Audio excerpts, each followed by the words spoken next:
Good morning, नमस्कार दोस्तों। Study 99 में आप सभी का स्वागत है। जो भी बच्चे आईएएस, यूपीएससी, यूपीपीसी, दरोगा, SI, railway, Bihar SI, SSC, CGL, banking, लेखपाल आदि प्रतियोगी परीक्षाओं की तैयारी कर रहे हैं, वो हमारे चैनल को सब्सक्राइब कर सकते हैं। लाइक करें और कमेंट करें ताकि आप लोगों तक नई नई वीडियो पहुँचते रहें और आपकी पढ़ाई में हितकर होते रहें। ठीक है, तो चलिए हम देखते हैं आज के सवालों को। आज हम कुछ नई चीज़ों को लेकर आप लोगों के समक्ष उपस्थित हुए हैं। ये आज का मोटिवेशनल है। विकल्प बहुत मिलेंगे रास्ता भटकाने के लिए, संकल्प एक ही काफ़ी है मंजिल पाने के लिए। कितनी अच्छी लाइन लिखी गई है कि विकल्प, अगर आप किसी रास्ते पर चल रहे हैं तो आपको बहुत से विकल्प मिलते हैं रास्ता भटकाने के लिए। अगर आप तैयारी कर रहे हैं तो बहुत से विकल्प मिलेंगे। लोग बोलेंगे आपको यहाँ पे 8,000 रुपये की नौकरी मिल रही है, कोई बोलेगा मैं आपको 15,000 की जॉब दे रहा हूँ, कोई बोलेगा अरे छोड़ो यार बिजनेस करो, ये करो, पढ़ाई छोड़ो, इतने दिन से पढ़ाई चल रही है नहीं कुछ हो रहा है। तो विकल्प तो बहुत मिलेंगे आपको रास्ता भटकाने के लिए, परंतु संकल्प एक ही है कि आप मंजिल पाने के लिए एक ही संकल्प आपके लिए काफ़ी है। आप एक ही चीज़ सोचिए कि नहीं मुझे कुछ नहीं करना है, मुझे सिर्फ जॉब लेनी है, गवर्नमेंट जॉब लेनी है। इसलिए मैं जब तक गवर्नमेंट जॉब नहीं ले लेता हूँ तब तक मेरी मंजिल जब तक पूरी नहीं हो जाती है तब तक मैं कोई भी विकल्प को चूज नहीं करूँगा। तो वही संकल्प विकल्प बहुत मिलेंगे रास्ता भटकाने के लिए, संकल्प एक ही काफ़ी है मंजिल पाने के लिए। ठीक दोस्तों, तो ये चीज़ याद रखना। चलिए हम देखते हैं आज के कुछ अगले सवालों को। आज का सवाल है, विश्व का ऐसा कौन सा सागर है, विश्व का ऐसा कौन सा सागर है जिसका अपना कोई तट नहीं है, जिसका अपना कोई तट नहीं है। तो दोस्तों याद रखिएगा, सारगेसो सागर एक ऐसा सागर है जिसका अपना कोई तट नहीं है। सारगेसो सागर जो है वो ऐसा सागर है जिसका अपना कोई तट नहीं है। यहाँ पर आप इसकी व्याख्या देख सकते हैं, ये इसकी व्याख्या है। सारगेसो सागर 20 डिग्री से 40 डिग्री नॉर्थ, 20 डिग्री से 40 डिग्री नॉर्थ एवं 35 डिग्री से 40 डिग्री वेस्ट में अवस्थित है। कहाँ पे है? 35 डिग्री से 40 डिग्री वेस्ट में अवस्थित है। 20 से 40 डिग्री नॉर्थ, 35 एवं 75 डिग्री, ये 75 डिग्री, ठीक दोस्तों, 75 डिग्री वेस्ट में अवस्थित धाराओं से घिरा हुआ सागर है। ठीक है दोस्तों, ये चीज़ ध्यान लीजिए कि जो आपका सारगेसो सागर है वो किन किन धाराओं से है, तो गल्फ स्ट्रीम, कनारी और उत्तर विषुवतीय धाराओं से घिरा हुआ एक सागर है। इसको ऐसे समझिए कि यहाँ पर जैसे बाय द वे सारगेसो सागर है, यहाँ पर सारगेसो सागर है आपका, तो इसके इधर जो है गल्फ स्ट्रीम चल रही है, इधर कनारी की धारा चल रही है, और ये आपका जो है ये आपका उत्तर विषुवतीय धारा है, उत्तर विषुवतीय धारा है। तो ये बीच में आपका सारगेसो सागर पड़ जाता है जिसका अपना कोई तट नहीं होता, जो फ्लोरिडा की धारा के बगल में पड़ता है। ठीक दोस्तों, तो यह ध्यान रखना, सारगेसो सागर एक ऐसा सागर है जिसका अपना कोई तट नहीं होता, जो 20 डिग्री से 40 डिग्री नॉर्थ एवं 35 से 75 डिग्री वेस्ट में अवस्थित है। अगला क्वेश्चन हम लोग देखते हैं, ग्रैंड बैंक एवं जार्जेस बैंक किस क्षेत्र में है? तो पेरू के तट पर हैं, पूर्वी तट पर हैं, हिंद महासागर के तट पर हैं, या न्यू फाउंडलैंड पे हैं? तो आप लोग याद रखिएगा, जो ग्रैंड बैंक है एवं जार्जेस बैंक है ये आपका न्यू फाउंडलैंड एरिया में है, न्यू फाउंडलैंड क्षेत्र में पड़ते हैं। ठीक है ना, इसका हम व्याख्या देख लेते हैं। यहाँ पे न्यू फाउंडलैंड के समीप ठंडी लेब्राडोर एवं गल्फ स्ट्रीम से के मिलने से, न्यू फाउंडलैंड के समीप ठंडी लेब्राडोर एवं गल्फ स्ट्रीम के मिलने से प्लवकों का जन्म होता है। प्लवकों ये क्या होते हैं? ये मछलियों का मुख्य आहार होते हैं। मछलियों क्या होते हैं? मुख्य आहार होते हैं। प्लवकों का जन्म होता है एवं इस क्षेत्र में बैंकों का उद्भव होता है। अब आप लोग ध्यान रखिए, अगर यहाँ प्लवकों का जन्म होगा तो मछलियों का आहार है ये, तो मछलियाँ सबसे ज़्यादा पाई जाएंगी। तो अगर आपसे पूछता है कि सबसे ज़्यादा फिशरिंग कहाँ होती है, तो वो भी आपका न्यू फाउंडलैंड के क्षेत्र के समीप होती है। और याद रखिएगा, अगर न्यू फाउंडलैंड जो बैंक उत्पन्न होते हैं ये दो धाराओं के मिलने से उत्पन्न होते हैं। कौन कौन सी दो धाराओं? न्यू फाउंडलैंड और लेब्राडोर। गल्फ स्ट्रीम आपकी कौन सी धारा है? गर्म धारा है। और लेब्राडोर कौन सी है? आपकी ठंडी धारा है। तो जब एक ठंडी धारा है और दूसरी क्या है? गर्म धारा है। तो जब दो गर्म धाराएं, एक ठंडी धारा और एक गर्म धारा आपस में मिलती हैं तो वहाँ पे क्या होता है? कोहरा उठता है। क्या कोहरा उठता है? बहुत ज़्यादा कोहरा उठता है, जिससे वहाँ पर धुंध छा जाता है और वहाँ का मौसम साफ दिखाई नहीं देता, जिससे प्लवकों का जन्म होता है। फिशरिंग सबसे ज़्यादा होती है और वहाँ पे ग्रैंड बेगम जार्जेस बैंक जैसे स्थल उत्पन्न होते हैं। तो यहाँ पर एक क्वेश्चन बन सकता है कि न्यू फाउंडलैंड स्थान में सबसे ज़्यादा कोहरा पाया जाता है, इसका कारण क्या है? ठीक ना। सेकंड चीज़ क्वेश्चन ये बन सकता है कि न्यू फाउंडलैंड में कौन से बैंक अवस्थित हैं। थर्ड क्वेश्चन ये बन सकता है कि न्यू फाउंडलैंड में प्लवकों के जन्म के अत्यधिक होने के कारण वहाँ पे कौन सा व्यापार अत्यधिक फल फूल सकता है। ठीक दोस्तों, तो वहाँ पे फिशरिंग जो है न्यू फाउंडलैंड में अत्यधिक कोहरा पड़ने के कारण फिशरिंग का व्यापार सबसे अच्छे तरीके से हो सकता है। तो यहाँ से 2-3 क्वेश्चन तैयार हो सकते हैं, इसलिए बच्चों आप इस क्वेश्चन को जरूर याद रखना। ठीक दोस्तों, चलिए देखते हैं हम लोग आगे जो क्वेश्चन है वो देखते हैं। अगला क्वेश्चन, कालाहारी एवं पेंटागोनिया मरुस्थल का निर्माण क्रमशः किन 2 धाराओं से हुआ है? तो एल नीनो एवं गल्फ स्ट्रीम से हुआ है बच्चों? नहीं हुआ है। बेंगोला एवं फॉकलैंड की जलधारा से हुआ है? तो हाँ, ये सही है। कनारी एवं बेंगोला की जलधारा से हुआ, तो ये गलत है आपका। हैबल एवं कनारी की जलधारा से हुआ, तो ये भी आपका गलत है। ये हैबल, ये हम्बोल्ट है। हम्बोल्ट एवं कनारी जलधारा से हुआ, तो भी गलत है। तो कौन कौन सी 2 धाराएं हैं? वो आपका है बेंगोला एवं कौन कौन सी 2? बेंगोला एवं फॉकलैंड की जलधारा से हुआ है। ठीक बच्चों, आगे देखते हैं हम लोग। महासागरीय जलधाराओं की उत्पत्ति के कारण क्या है? महासागरीय जलधाराओं की उत्पत्ति के कारण क्या क्या है? पृथ्वी का परिभ्रमण एवं एवं गुरुत्वाकर्षण, तापक्रम, लवणता, घनत्व, तट की दशा एवं आकार, वायुमंडलीय दाब, पवन, सूर्य तप आदि। ठीक ना, तो इसमें जो आपका आंसर होगा ये होगा ABCDE, मतलब ये आपके सभी हैं। पृथ्वी का परिभ्रमण एवं गुरुत्वाकर्षण भी आवश्यक होना चाहिए जलधाराओं की उत्पत्ति के लिए। तापक्रम, लवणता एवं घनत्व भी आवश्यक होना चाहिए। तट की दशा एवं आकार भी आवश्यक होना चाहिए। ठीक ना, और वायुमंडलीय दाब, पवन, सूर्य तप भी होना चाहिए। पृथ्वी का परिभ्रमण कैसे? पृथ्वी अपनी धुरी पर पश्चिम से पूर्व की ओर घूमती है। आपको मालूम होगा कि पृथ्वी जो है अपनी धुरी पर पश्चिम से पूर्व की ओर घूमती है। ठीक बच्चों, पश्चिम से पूर्व की ओर घूमती है। महासागरों का जल तरल होने के कारण ठोस पृथ्वी के साथ नहीं दे पाता और ये पीछे छूटा, मतलब कि जो महासागर का जल है वो ठोस होने के कारण इस पृथ्वी के घूमने के साथ नहीं दे पाता और वो पीछे छूट जाता है। इससे जल में विपरीत गति होती है। जिससे अगर इससे जल में क्या होती है? विपरीत गति उत्पन्न होती है। क्या होती है? विपरीत गति उत्पन्न होती है। वह पूर्व से पश्चिम की ओर घूमने लगता है। जल क्या होता है? पूर्व से पश्चिम की ओर प्रवाहित होने लगता है। तो इस तरीके से इसकी परिभ्रमण गति भी आवश्यक है। गुरुत्वाकर्षण बल आवश्यक है ही। वायुदाब, पवन, मतलब ये सारे जो आपके विकल्प दिए ये सारे आवश्यक हैं जलधाराओं की उत्पत्ति के लिए। वायुमंडल का तट भी आवश्यक है। तट की दिशा कैसी है उस हिसाब से भी जलधाराएं घूमती है, उससे टकराती हैं जलधाराएं वहाँ से।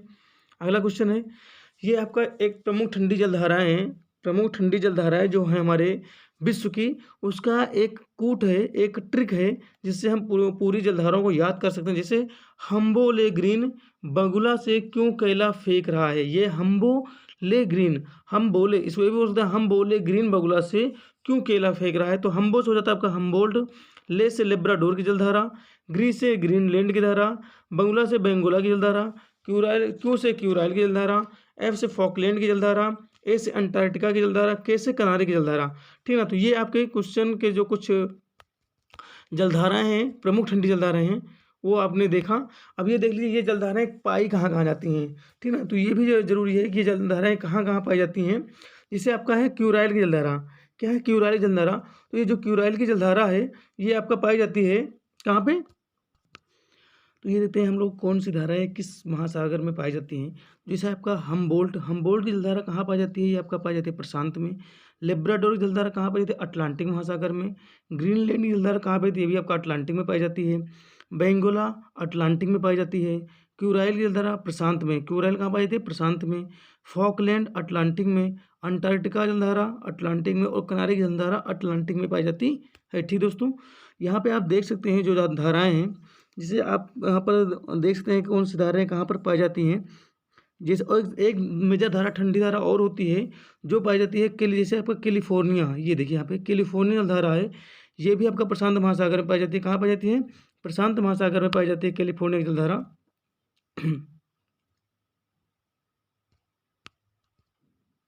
ठीक है बच्चों, तो आप देख सकते हैं कैलिफोर्निया जलधारा यहाँ पर है आपका पेरू, इसे ही पेरू या हम्बोल्ट की जलधारा भी कहते हैं। पेरू या हम्बोल्ट की जलधारा आपका यहाँ पर है, ये भी आपकी ठंडी जलधारा होती है। ठीक दोस्तों, आगे हम लोग देखते हैं लेब्राडोर जलधारा। देखिए यहाँ पर लेब्राडोर यहाँ पर है आपका अटलांटिक महासागर है। ग्रीनलैंड जलधारा ये भी आपका अटलांटिक में पड़ता है। ये आपका कनारी ये भी आपका अटलांटिक महासागर में पड़ता है, जैसा हमने पीछे ये देखिए बेंगोला जलधारा ये भी आपका अटलांटिक में पड़ता है। ठीक है ना दोस्तों, तो इस तरीके से जो कोई धाराएं हैं जो हमने आपको बताया था वो हम इसकी अवस्थिति हम आप लोगों को दिखा रहे हैं। ठीक दोस्तों, जो धाराएं हमने बताया उसकी अवस्थिति हम दिखा रहे हैं, कौन से महासागर में कौन सी धाराएं आपको मिलती हैं। ठीक है दोस्तों, अब आगे चलते हैं हम लोग। ये है आपका, अभी आप लोगों ने देखा ठंडी जलधारा, कौन सी, ये देखिए आपने ठंडी जलधारा देखा है। इसके बाद आप देखिए कुछ प्रमुख गर्म जलधाराएं, कुछ प्रमुख गर्म जलधाराएं कौन कौन सी हैं। तो इसकी जो ट्रिक होती है वो होता है सुषमा स्ट्रीम में क्यों रास बजाई, सुषमा स्ट्रीम में क्यों रास बजाई। तो सुषमा आपका होता है, सुषमा मतलब सुषमा की जलधारा, स्ट्रीम मतलब गल्फ स्ट्रीम की जलधारा, क्यों से हो गया क्यूरास से हो गया क्यूरास की जलधारा, वजह से ब्राजील की जलधारा, और ए से एलानिनो की जलधारा। ये आप लोगों ने जलधाराएं देख लिया। अब इसकी अवस्थिति आप इधर मैप में देख लीजिए। अगर आपसे पूछता है कि सुषमा की जलधारा कहाँ पाया जाता है, तो प्रशांत में, कहाँ पाया जाएगा आपका, प्रशांत में। और यहाँ पर आप देख सकते हैं, उसके बाद अगर आपसे पूछता है गल्फ स्ट्रीम, तो यहाँ पर देख लीजिए गल्फ स्ट्रीम है, गल्फ स्ट्रीम कहाँ पाई जाती है, तो अटलांटिक में, कहाँ पाई जाती है गल्फ स्ट्रीम, अटलांटिक में, ठीक है ना। उसके बाद आपका क्यूरास की जलधारा कहाँ पाई जाती है, तो क्यूरास की जलधारा पाई जाती है आपका प्रशांत महासागर में, कहाँ पाई जाती है, प्रशांत महासागर में, ये आपकी गर्म जलधारा है, ठीक ना। उसके बाद अगर आपसे पूछता है बजा मतलब होता है ब्राजील की जलधारा, ब्राजील जलधारा कहाँ पाई जाती है, अटलांटिक में, कहाँ पाई जाती है, ये देखिए ब्राजीलियन जलधारा यहाँ पर है। उसके बाद एलानिनो की जलधारा क्या होती है, ये भी आपका पाई जाती है प्रशांत महासागर, कहाँ पे, प्रशांत महासागर में एलिनो की जलधारा, ठीक दोस्तों। तो ये आपकी महत्वपूर्ण जलधाराएं थी। और उसमें हम लोगों ने फॉकलैंड जलधारा नहीं देखा था, तो वो देख लिया यहाँ पर है फॉकलैंड जलधारा, जो एक ठंडी जलधारा है और जो आपका पाई जाती है अटलांटिक महासागर में। अब आप लोग ध्यान से देखिएगा तो यहाँ पे सारी जलधाराएं आपको दिख जाएंगी कि कौन सी जलधारा कौन कौन सी हैं। और एक प्रमुख जलधारा होती है अलास्का की जलधारा, जो भी आपका गर्म जलधारा है, और ये आपका प्रशांत महासागर में पाई जाती है, जो यहाँ पर है अलास्का की जलधारा, ये ध्यान दीजिएगा, ठीक है दोस्तों।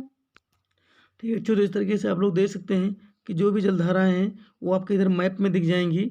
गल्फ स्ट्रीम, क्यूरेशियो की जलधारा, फॉकलैंड, ब्राजीलियन, अलास्का की जलधारा, ठीक है ना। तो ये सब मेजर आपकी जलधाराएं थी जो हमने आपको बताया। अब इसके आगे हम लोग देखते हैं, एक चीज़ यह ध्यान दीजिएगा, उत्तर विषुवत रेखीय जलधारा, विपरीत विषुवत रेखीय जलधारा और दक्षिण विषुवत रेखीय जलधारा, ये तीनों गर्म जलधाराएं हैं। और तीन की तीनों जलधाराएं कहाँ पाई जाती हैं, प्रशांत महासागर में पाई जाती हैं। उसके बाद उत्तर विषुवत रेखीय जलधारा और दक्षिण विषुवत रेखीय जलधारा, ये दो जलधाराएं हैं, जिसमें से उत्तर विषुवत रेखीय जलधारा अटलांटिक महासागर में और दक्षिण विषुवत रेखीय जलधारा हिंद महासागर में पाई जाती है।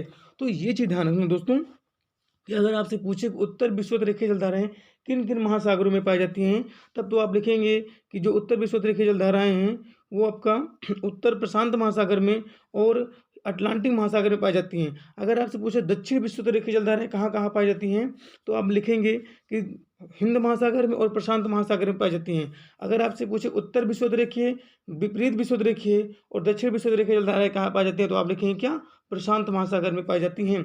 ये बहुत ही कंफ्यूजिंग क्वेश्चन करने वाला है, इसलिए इसको विशेष तौर पे आप लोग ध्यान रखिएगा कि ये जलधाराएं कहाँ कहाँ पे पाई जाती हैं। ठीक दोस्तों, आगे देखते हैं हम लोग। यहाँ पर एक चीज़ और देखिए बच्चों कि कुछ जलधाराएं हैं जो हिंद महासागर, आपने अटलांटिक और प्रशांत की देख लिया, अब कुछ जलधाराएं हैं, मेजर जलधाराएं हैं जो आपका हिंद महासागर में पाई जाती हैं। और हिंद महासागर की जलधाराएं आपको जानना बहुत जरूरी है, क्योंकि ये धाराएं आपको अक्सर एग्जाम में पूछी जाएंगी। जैसे आप यहाँ पर देखिए दक्षिण अफ्रीका के तट पर एक धारा है अगुलहास की धारा। एक सेकंड में इसको बड़ा कर देता हूँ, उसके बाद दिखाता हूँ आप लोगों को, मैं बड़ा करता हूँ इसको।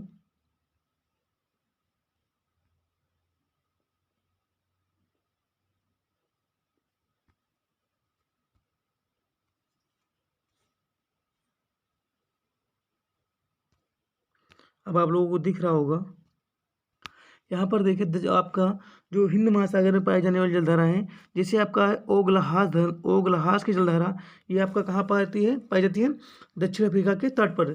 दूसरी आपका पश्चिम ऑस्ट्रेलियन धारा, जिससे नाम से आपको पता होगा ऑस्ट्रेलिया, तो ऑस्ट्रेलिया के तट पर पाई जा रही है। तीसरी है आपका विश्व विपरीत धाराएं।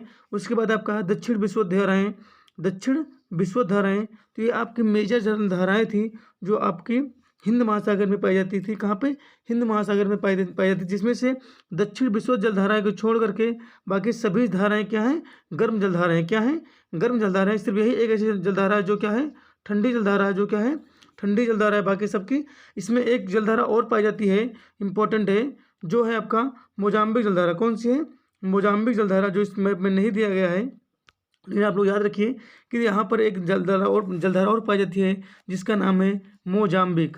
क्या है, मोजाम्बिक। मोजाम्बिक जलधारा, जो भी आपका एक गर्म जलधारा है, आपकी एक क्या है, गर्म जलधारा है। ठीक दोस्तों, तो इस तरीके से आप लोगों ने आज ठंडी जलधाराएं एवं गर्म जलधाराओं को देखा। मैप में आप लोगों ने एक अच्छे तरीके से, बेहतरीन तरीके से आप लोगों ने समझा है। आशा करता हूँ कि आप लोगों को समझ में आएगा। अगर किसी बच्चे को समझ में नहीं आया है या इसमें से कुछ भी उसे डाउट लग रहा है, तो कमेंट बॉक्स में अपनी समस्या को, अपने क्वेश्चन को अपने लिख सकता है और उचित समय रहते हुए आप उसको उसका जवाब मिल जाएगा। ठीक है बच्चों, तो ये था आपका स्टडी 99 चैनल। इसमें से एक क्वेश्चन ये बन सकता है कि जलधाराओं से पहला क्वेश्चन तो ये बन सकता है कि जो जलधाराएं हमने पढ़ाई वो कहाँ कहाँ पे पाई जाती हैं। दूसरा ये बन सकता है कि जैसे हमने पढ़ा था न्यू फॉकलैंड का, जो न्यू फॉकलैंड का था, ये वाला क्वेश्चन। इससे अक्सर क्वेश्चन पूछे जाते हैं कि ग्रांट बैंक किस लिए प्रसिद्ध है, जायज बैंक कहाँ पे पाया जाता है, किन धाराओं से मिलके बनता है। और तीसरा क्वेश्चन ये बन सकता है कि जलधाराओं की उत्पत्ति के कारण क्या हैं, ये क्वेश्चन आपका बन सकता है। तो ये सब क्वेश्चन, ये जितने क्वेश्चन आपको बताए गए ये सब ऑलरेडी यूपीएससी, यूपीपीसीएस और एसआई में पूछे हुए क्वेश्चन हैं। ठीक है ना, ये हर विगत वर्षों में इन क्वेश्चनों को बार बार रिपीट किया जाता है, दोहराया जाता है। ठीक बच्चों, तो इसको ध्यान रखिएगा, इंपॉर्टेंट है ये सारे क्वेश्चन। जलधाराएं उससे तो कोई ना कोई क्वेश्चन जरूर ही एग्जाम में आता है, इसलिए आप लोग इसे ज़रूर याद रखें।